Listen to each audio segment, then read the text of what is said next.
Hi hello ನಮಸ್ತೆ welcome back to ಸ್ಪರ್ಧಾತ್ಮಕ ಪರೀಕ್ಷೆ ಕನ್ನಡ ಯೂಟ್ಯೂಬ್ ಚಾನಲ್. ಇವತ್ತಿನ ವಿಷಯ ವೃದ್ಧಿ ಸಂಧಿ. ಇದು ಸಂಸ್ಕೃತದ ಸ್ವರ ಸಂಧಿ. ಆ ಆಕಾರಗಳಿಗೆ ಎ ಐಕಾರಗಳು ಪರವಾದರೆ ಅವೆರಡರ ಸ್ಥಾನದಲ್ಲಿ ಐಕಾರವು, ಅದೇ ಆ ಆಕಾರಗಳಿಗೆ ಓ ಔಕಾರಗಳು ಪರವಾದರೆ ಅವೆರಡರ ಸ್ಥಾನದಲ್ಲಿ ಔಕಾರವು ಆದೇಶವಾಗಿ ಬಂದರೆ ಅದೇ ವೃದ್ಧಿ ಸಂಧಿ.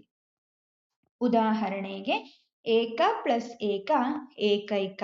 ಇಲ್ಲಿ ಪೂರ್ವ ಪದದಲ್ಲಿರುವ ಅಕಾರಕ್ಕೆ ಉತ್ತರ ಪದದಲ್ಲಿ ಏಕಾರ ಎದುರಾಗಿದ್ದು ಸಂಧಿ ಪದವಾದಾಗ ಐಕಾರ ಆದೇಶವಾಗಿ ಬಂದಿದೆ.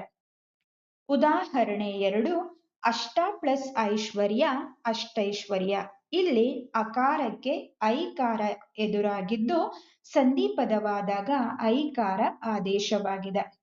ಜಲ ಪ್ಲಸ್ ಓಗ ಜಲೌಗ. ಇಲ್ಲಿ ಪೂರ್ವ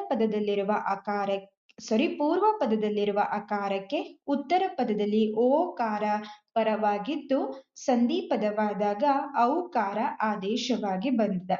ಉದಾಹರಣೆ 4 ದಿವ್ಯ ಪ್ಲಸ್ ಔಷಧ ದಿವ್ಯೌಷಧ. ಇಲ್ಲೂ ಸಹ ಪೂರ್ವ ಪದದ ಅಕಾರಕ್ಕೆ ಉತ್ತರ ಪದದಲ್ಲಿ ಔಕಾರ ಎದುರಾಗಿದ್ದು ಸಂಧಿ ಪದವಾದಾಗ ಔಕಾರ ಆದೇಶವಾಗಿ ಬಂದಿದೆ. ಇದಿಷ್ಟು ವೃದ್ಧಿ ಸಂಧಿ.